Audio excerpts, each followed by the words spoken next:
Olá, pessoal. A gente vai dar continuidade agora à nossa discussão sobre o Max Weber. Então, na aula passada, a gente começou a falar sobre o Max Weber e viu que o Max Weber é um autor dos mais importantes para o desenvolvimento da sociologia, assim como o Durkheim e o Karl Marx, que nós vamos ver nas aulas seguintes. O Max Weber ele é importantíssimo e é considerado um dos pais fundadores da sociologia, porque a partir do Durkheim, do Weber e do Karl Marx, a sociologia passou a ter uma consistência muito forte em teorias e em métodos para estudar, analisar a sociedade. Então, na aula passada, a gente estudou um pouco sobre a biografia do Max Weber, a gente viu que ele era alemão, que ele nasceu no século XIX, faleceu no século XX, já no período posterior, um pouco tempo depois da Primeira Guerra Mundial, e aí que o Max Weber ele tinha como foco de análise dele, sociologia dele tinha como foco de análise tanto os efeitos da Revolução Francesa, Revolução Industrial e outros momentos vivenciados por ele na Europa naquele período, certo? Ele vivenciou também o período da Primeira Guerra Mundial, só que aí nesse momento o Max Weber já estava praticamente no final da sua vida. A gente viu também que uma das coisas que marcam a biografia do Weber é o fato de ele ter passado algum período da vida em isolamento, provocado por uma depressão e outros problemas de saúde que ele passou a ter. Então, uma parte da obra do Weber só pôde ser publicada, só chegou a ser publicada depois do seu falecimento pela sua esposa, por conta de que alguns desses escritos ficaram em silêncio durante esses períodos, adormecidos. E aí uma coisa que a gente viu do Weber também é que para o Max Weber a sociologia, se para o Emile Durkheim a sociologia seria a ciência dos fatos sociais, para o Max Weber a sociologia seria a ciência da ação social. O Emile Durkheim via os fatos sociais como as maneiras de pensar, sentir e agir que eram gerais da sociedade, que, portanto, se impunham sobre os indivíduos. Então, os indivíduos acabavam tendo que seguir praticamente um roteiro que a sociedade tinha criado para ele seguir. O Max Weber ele diz que a sociologia, o objeto de estudo da sociologia é a ação social. E aí, nesse momento, ele vai descrever o que é a ação social, que a gente viu na aula passada. A ação social são as ações dos indivíduos na sociedade provocados pela interação entre os indivíduos.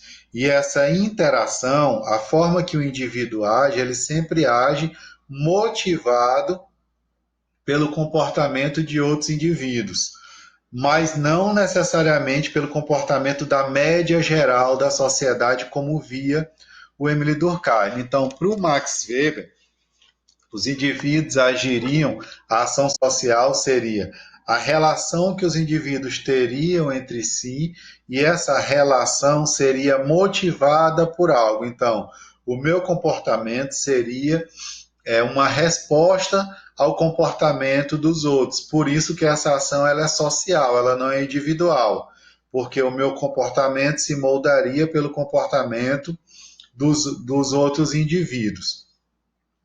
E aí a gente viu também os tipos de ação social. Ação social racional referente a fins, quando você deseja alcançar um determinado objetivo. Ação social racional referente a valores, quando você age racionalmente, mas querendo respeitar alguns valores defendidos ou cultivados por você. A ação social afetiva, em que você age motivado pela emoção, e a ação social tradicional, em que você respeita os costumes, os valores, as crenças, as tradições de uma determinada sociedade.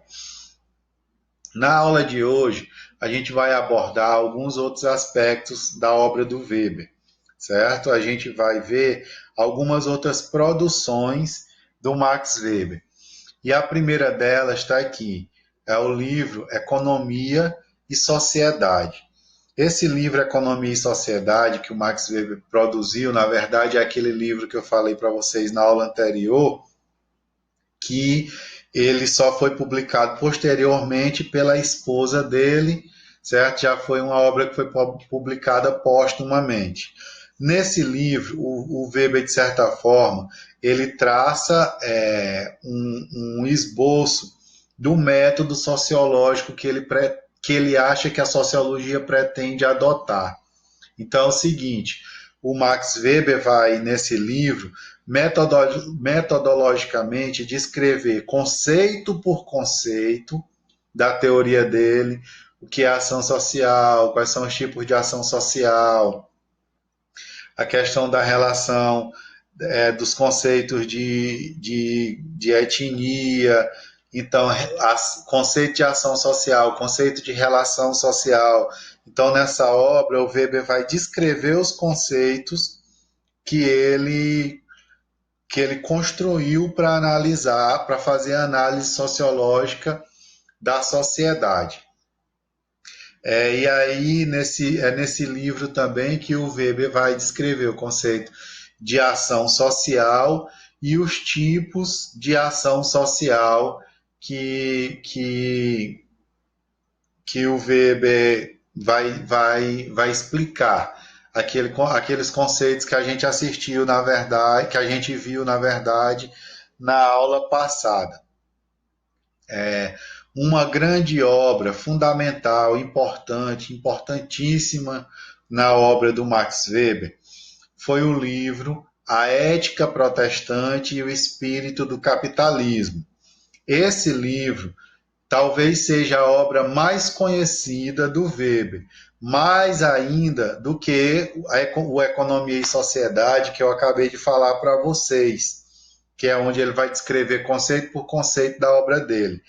O livro A Ética Protestante e o Espírito do Capitalismo é um livro não sobre doutrina religiosa. Não é um livro em que o Weber está discutindo a doutrina religiosa, certo? Ele não está explicando as crenças dos indivíduos. Ele está explicando, ele está fazendo uma relação entre a religião e o desenvolvimento do capitalismo. Então, nesse livro, a ética protestante seria o comportamento dos protestantes, certo? A ética protestante seria como os protestantes se comportavam diante da sociedade. E o que isso tem a ver com o espírito do capitalismo? Esse comportamento dos protestantes diante da sociedade, segundo ele, explicaria o espírito do capitalismo, voltado para o lucro, para o aumento da produtividade, para a poupança. Então, segundo ele, o comportamento dos protestantes teria contribuído para o desenvolvimento do capitalismo. Nesse livro, A Ética Protestante e o Espírito do Capitalismo, o Weber faz uma análise de várias religiões, certo? Ele não faz a análise, como eu falei para vocês agora há pouco, da doutrina religiosa, mas ele faz a análise do comportamento dos indivíduos nessas religiões. Então, o que é que ele vai mostrar? Ele vai mostrar nessa obra que, principalmente comparando o comportamento dos católicos com o dos protestantes, que o comportamento dos católicos é um comportamento, de certa forma, era naquele momento que ele analisava, ele via dessa forma, um comportamento voltado para a vida mundana. Então, os católicos, eles não tinham, certo, aquela vida resguardada, uma vida em que as pessoas se poupavam da vida mundana. Então, o católico festejava, o católico bebia, o católico ele gastava dinheiro com tudo isso. Enquanto que os protestantes eles viviam uma doutrina ascética, ou seja, eles viviam uma doutrina, um modo de vida voltado para o trabalho, certo? E distante da vida mundana. Além disso, para eles, o lucro seria fundamental, enquanto que a Igreja Católica condenava o lucro, certo? A Igreja Católica condenava o lucro, mas por uma questão meramente política e econômica, porque naquele momento, rica mesmo era a Igreja. Então, todo aquele discurso que era importante que o indivíduo aceitasse a pobreza, para que ele alcançasse com esse coração pobre e humilde a riqueza do reino dos céus, que a Igreja Católica pregava naquele momento.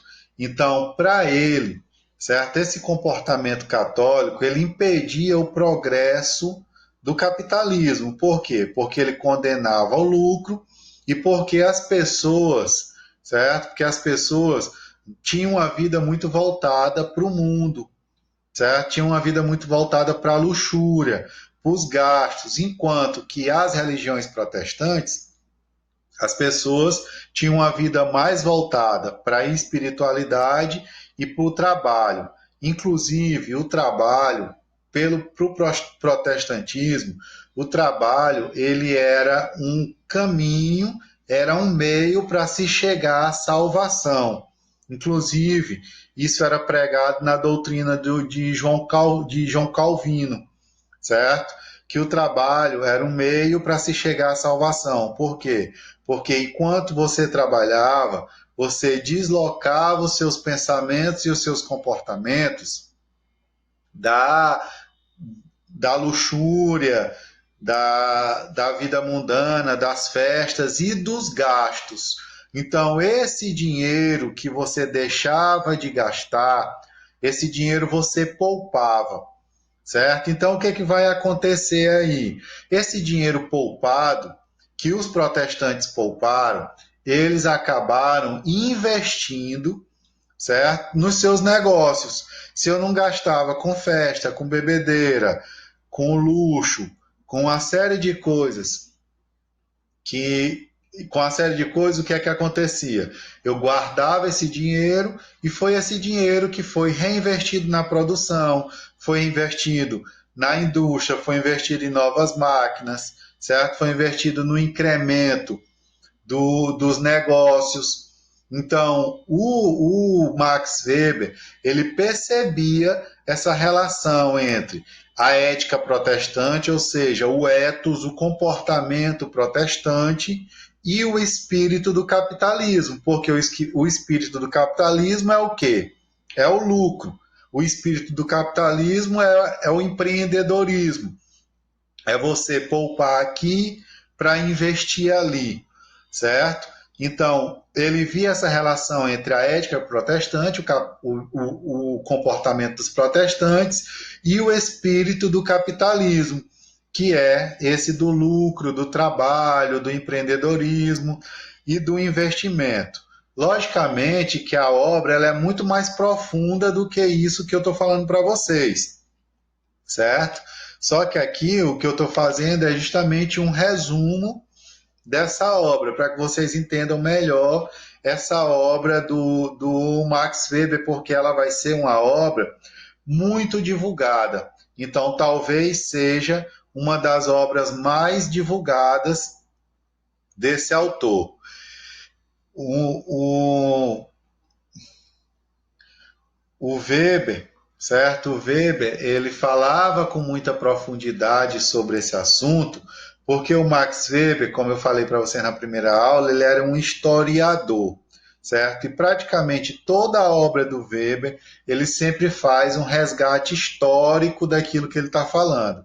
Então, ele, para escrever essa obra, ele pegou a história dessas religiões, ele fala na obra do catolicismo, do protestantismo, e do protestantismo por várias vertentes, ele não generaliza, ele vai falar dos anabatistas, ele vai falar de uma série de outras religiões, certo? Então ele não fecha o protestantismo em uma coisa só. Só que aí ele vai ver que há algo de comum em todas essas religiões, certo? Em todas essas denominações religiosas do protestantismo. Então, nesse sentido aí, ele vai falar de um comportamento protestante, que é um comportamento mais geral. Mas é interessante que vocês tenham em mente, nessa obra ele fala de uma gama muito grande de religiões, certo? Uma outra obra muito importante do Max Weber é a Política como Vocação.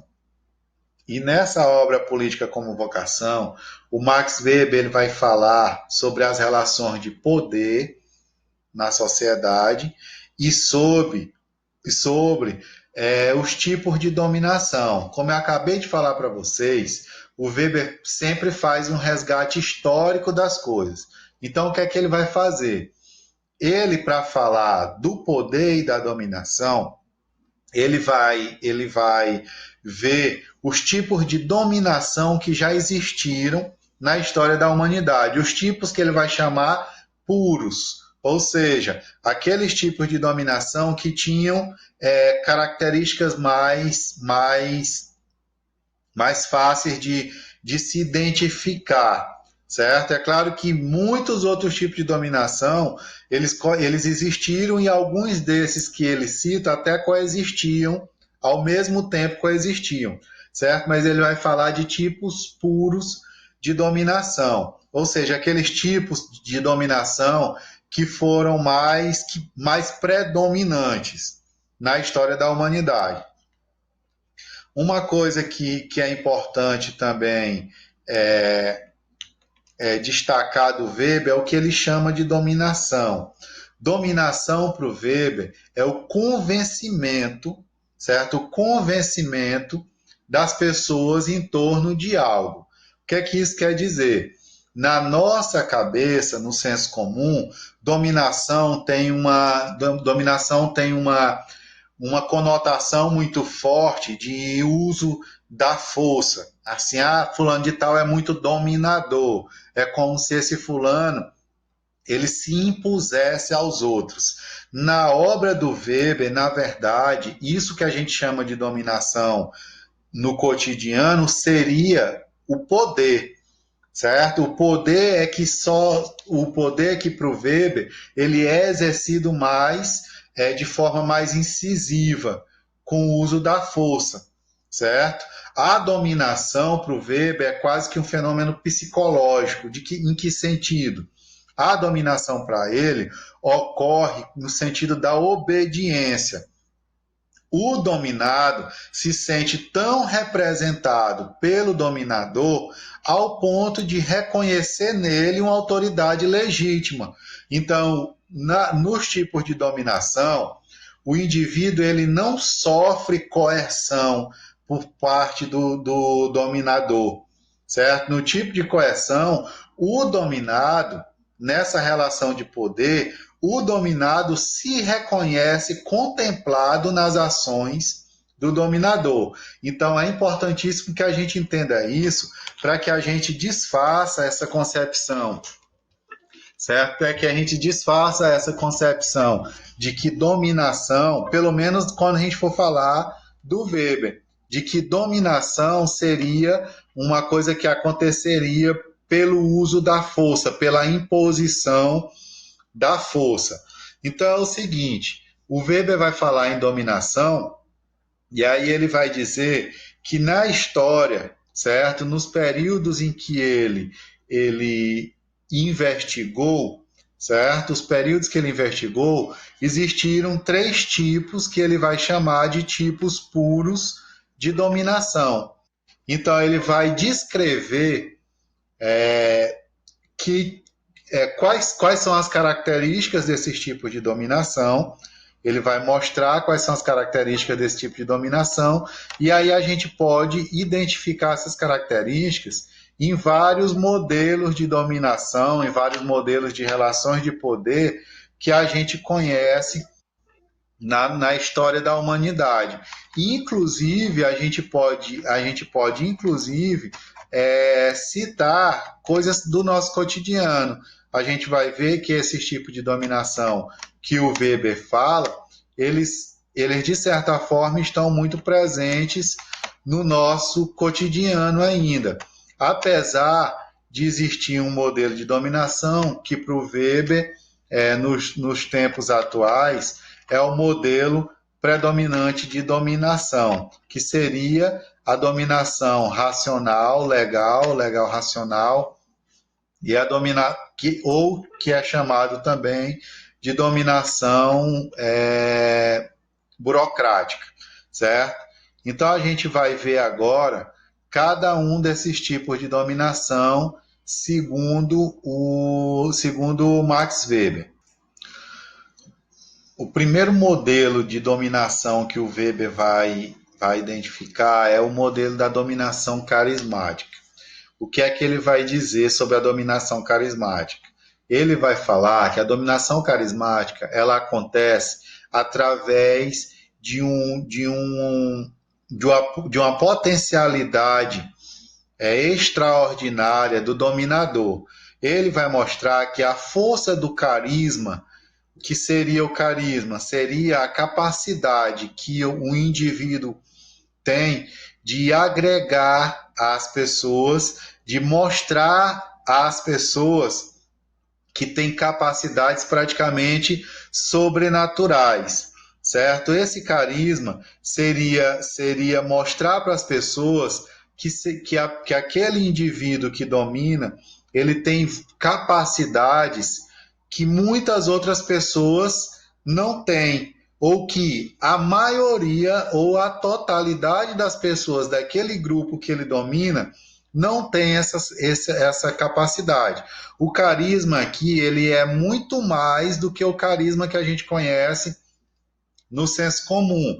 No senso comum, a gente conhece carisma como uma simpatia. Ah, fulano de tal é muito simpático, ele tem carisma, ele consegue agregar. Não é que não seja isso. É isso e muito mais. Ou seja, é como se o indivíduo ele tivesse superpoderes capazes de fazer com que houvesse o convencimento das pessoas para que as pessoas seguissem aquele indivíduo por conta desses superpoderes. Então, para o Max Weber, a dominação carismática seria esse tipo de dominação em que um indivíduo, que aqui nesse caso seria um profeta, seria um herói guerreiro, seria uma pessoa que teria essa capacidade de agregar pessoas e fazer com que essas pessoas o seguissem.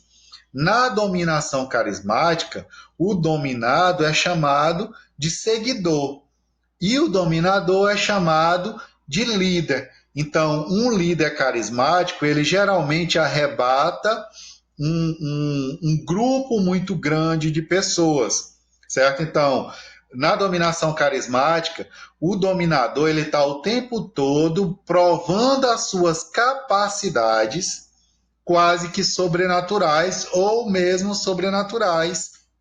Para quê? Para que ele tenha o tempo todo aqueles dominados ali, aquelas pessoas que são lideradas por ele, e tenha em mente que o dominado aqui não é num sentido negativo, é no sentido de liderado, para que ele tenha aquelas pessoas o tempo todo ali do lado dele, caminhando junto com ele. É o caso que acontece com o profeta, por exemplo, caminhando junto com ele, acreditando no que ele fala, defendendo o que ele fala.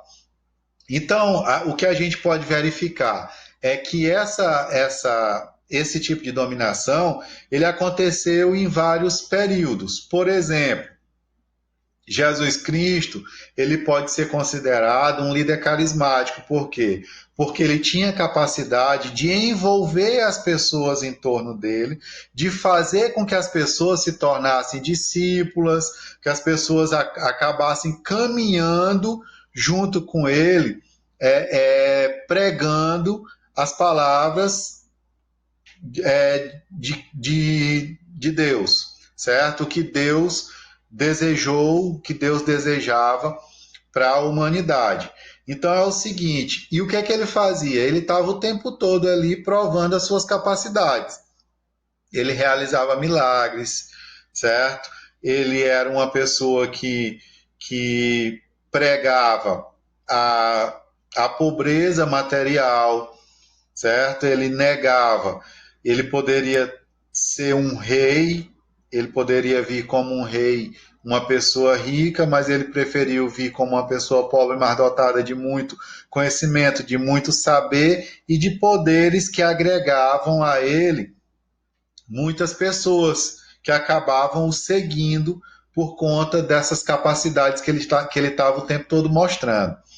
Um outro grande exemplo da história, e que esse é da nossa realidade do Brasil, é o exemplo do Antônio Conselheiro.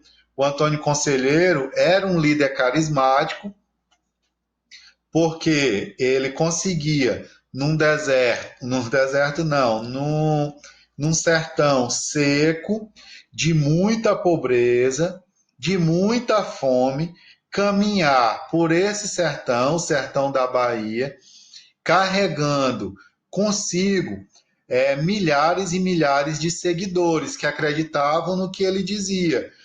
Segundo ele, o sertão viraria mar, o mar viraria sertão. O que isso quer dizer? Era uma metáfora em que ele dizia: se o sertão ele é seco, ele é pobre, certo? O mar ele simbolizaria a riqueza, a abundância de alimentos, a prosperidade. Então, o que é que ele dizia? Que na terra, uma hora essa situação se reverteria, que o sertão viraria mar, o mar viraria sertão, ou seja, aquelas pessoas que viviam na pobreza, um dia alcançariam, um dia conseguiriam gozar da riqueza, da abundância, certo? E aí o Antônio Conselheiro, ele conseguia provar para essas pessoas o tempo todo os seus poderes, inclusive em batalhas com o exército, eles conseguiam, mesmo com armas muito rudimentares, eles ainda conseguiram uma vitória em batalhas contra o exército, uma força nacional poderosíssima, certo? Então ele estava o tempo todo provando, demonstrando os poderes praticamente sobrenaturais que ele tinha, e isso fazia com que ele arregimentasse muitas pessoas para o seguir, certo? Então, se esse seria o modelo de dominação carismática, um tipo de dominação em que os indivíduos seriam os seguidores de um líder, e esse líder teria o poder do carisma. O que seria o carisma? Superpoderes, certo? Em alguns casos, poderes sobrenaturais. A outra forma de dominação que o Max Weber vai falar é a dominação tradicional. Pois bem, como o próprio termo já fala, ele é bem sugestivo, a dominação tradicional para o Max Weber seria o tipo de dominação realizado a partir da força da tradição. O que é que isso quer dizer? O dominador, ele domina porque ele tem ao seu lado o estatuto do poder garantido pela força da tradição, porque sempre foi daquela forma, porque aqueles indivíduos, aquele indivíduo, aquele grupo de indivíduos, sempre esteve ali na situação de status, de poder e de dominação de um determinado grupo. Então, esse modelo de dominação tradicional que o Weber fala é um modelo de dominação baseado praticamente no patriarcalismo. O que é o patriarcalismo? É um modelo de sociedade que a figura masculina, a figura de um homem, ele domina, certo? E aí a gente pode trazer também esse tipo de dominação para a dominação para as relações familiares. Historicamente, e praticamente até a década de 60 do século XX, quase todas as famílias eram famílias chefiadas por homem. E esse homem, ele tinha a capacidade de dominar, de ter a aceitação por parte da família, garantido pela força da tradição. Por quê? Porque sempre foram os homens que dominaram. Sempre foram os homens os chefes de família. Então, esse homem, ele era muito mais do que só um provedor da família. Ele provinha a família dos bens materiais necessários para a sobrevivência das pessoas da família, mas ele também tinha o poder absoluto ali dentro da família. E esse poder era até inquestionável, certo? A mulher, os filhos, todos aceitavam a dominação, todos obedeciam pela força da tradição, porque tradicionalmente sempre foi o homem que teve esse poder. Então, ele podia trair, mas ele não tinha resistência contra isso, por quê? Porque a força da tradição foi sempre que o homem tinha esse poder, esse direito de fazer isso. Ele poderia ser grosseiro, ele poderia bater na mulher, ele poderia bater nos filhos, que ele estava ainda com o seu poder sustentado por conta dessa força da tradição. A dominação tradicional também, ela é típica das monarquias, certo? As monarquias, elas são sistemas de governo baseados no poder e no domínio de um povo por um poder central do rei ou da rainha, e que esse poder central, ele não chega lá por conta do carisma. Ele pode até ter carisma. Um rei, uma rainha, uma princesa pode até ter carisma. Era o caso da princesa Diana, certo? Ela não chegou a ser princesa por conta do carisma, ela chegou a ser princesa por conta de ter casado com um príncipe, certo? Mas aí ela mantinha o seu poder por conta, o poder, não o seu poder, mas a sua aceitação por parte da população por conta do carisma. Inclusive, era uma pessoa que era, de certa forma, rejeitada pela família real, certo?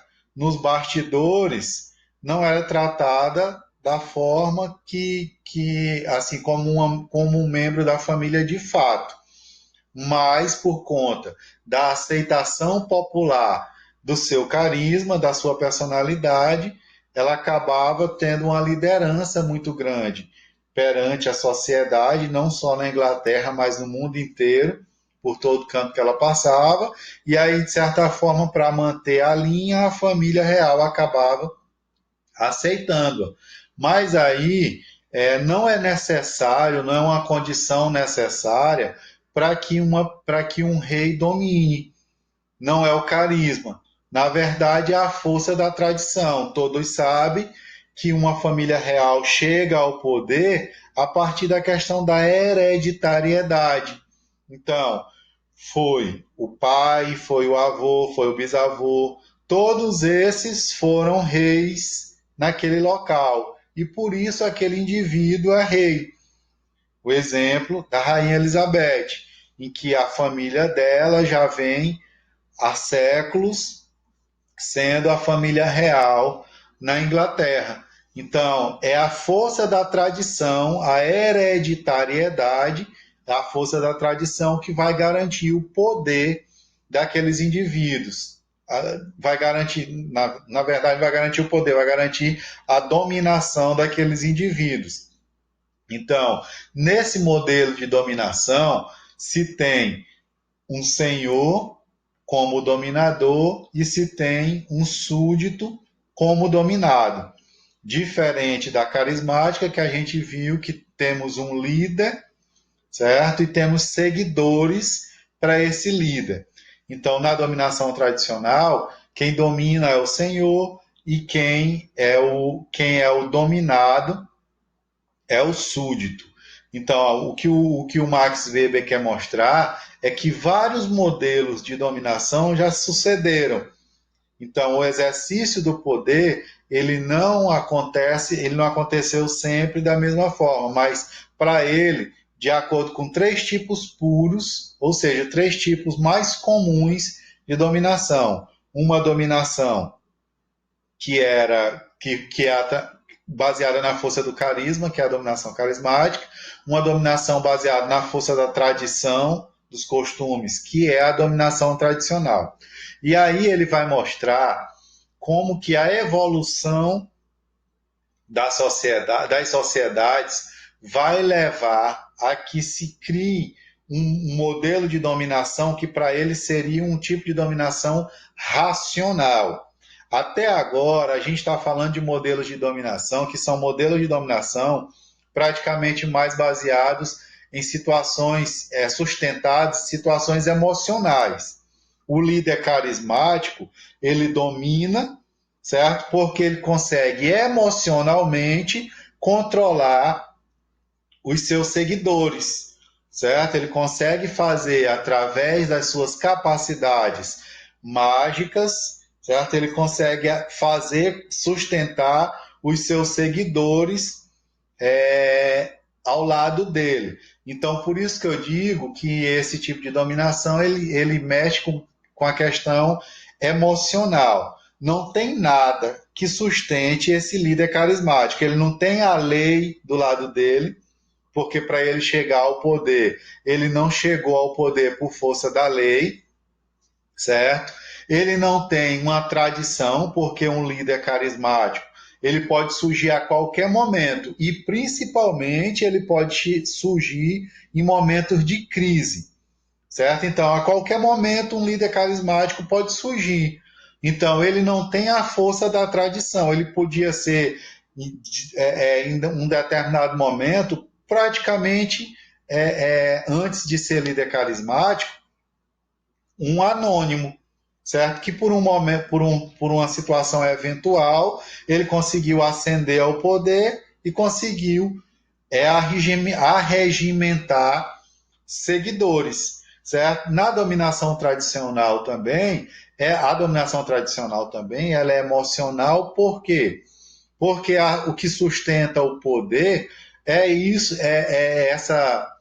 esse desejo das pessoas estar o tempo todo respondendo aos costumes e às tradições. Então, o tradicional, quando você obedece algo porque ele é tradicional, é porque você também emocionalmente valoriza aquilo, certo?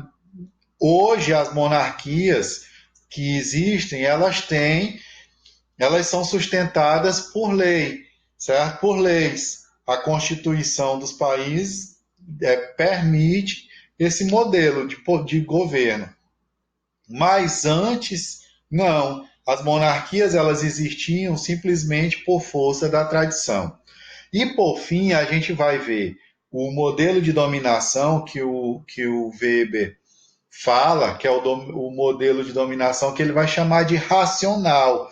Por que é um modelo de dominação racional? É justamente porque essa dominação ela é baseada em uma legislação. Então, você chega ao poder não porque você tem carisma. Quer dizer, você não chega ao poder, você se sustenta no poder não necessariamente porque você tem carisma. Você pode até chegar ao poder por seu carisma, mas você chegou porque naquele local existe um estatuto, uma lei que lhe obrigou a passar por eleições, a ser votado e a ascender ao poder. E você vai se manter naquele poder não por seu carisma. Você pode ser a pessoa mais carismática do mundo, no entanto, se você infringir a lei, se você cometer um crime de responsabilidade ou um crime de corrupção, você vai poder ser punido pela lei, que seria a Constituição Federal. E aí, as instituições políticas, as instituições públicas, lhe puniria. Você pode ser a pessoa que tem 90% de aprovação da população. Mas você cometeu um crime, o Congresso vai julgar esse crime e você vai poder sofrer um impeachment, você vai poder ser cassado por isso. Então, esse tipo de dominação para o Weber seria um tipo de dominação racional, aqui ó, ele chama de racional legal. É um tipo de dominação racional por que motivo? Justamente porque o Weber vê na lei uma racionalidade, certo? O Weber é muito ligado à questão da racionalidade, que ele vai dizer que foi a modernidade que trouxe essa racionalidade, principalmente aquela